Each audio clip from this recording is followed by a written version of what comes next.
सूर्योदय न्यूज, आवाज महाराष्ट्राचा।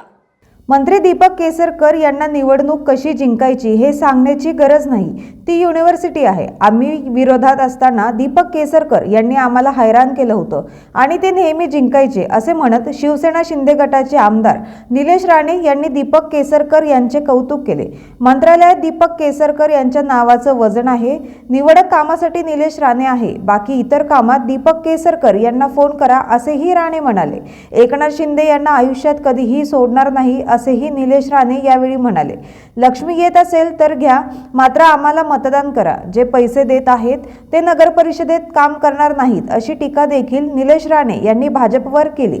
निधी दीपक केसरकर यांनी आणला, मात्र भाजपने मार्केटिंग केलं। पुढची 25 शिवसेनेची सत्ता राहिली पाहिजे असं काम करा असे निलेश राणे म्हणाले।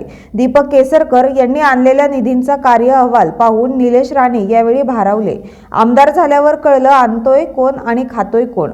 वेंगुर्ले नगर परिषदेत आणलेला निधी हा दीपक केसरकर यांनी आणला, मात्र भाजपने मार्केटिंग केलं, ते आपल्याला शिकलं पाहिजे असेही निलेश राणे म्हणाले। लक्ष्मी येत असेल तर घ्या, मात्र आम्हाला मतदान करा।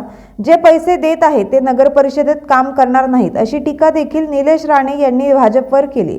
ते आता जेवढे पैसे देत आहेत त्यांच्या डबल वसूल करणार। आम्ही तिकडे होतो, आम्हाला देखील हे दर माहिती नव्हते असे निलेश राणे म्हणाले। मागच्या 10 दिवस आम्ही दाखवलं आम्ही कोणाला घाबरत नाही, आम्ही घाबरणारी औलाद नाही। नगरपालिकेच्या निवडणुकीवरून निलेश राणे विरुद्ध भाजप असा सामना रंगत असल्याचे दिसत आहे।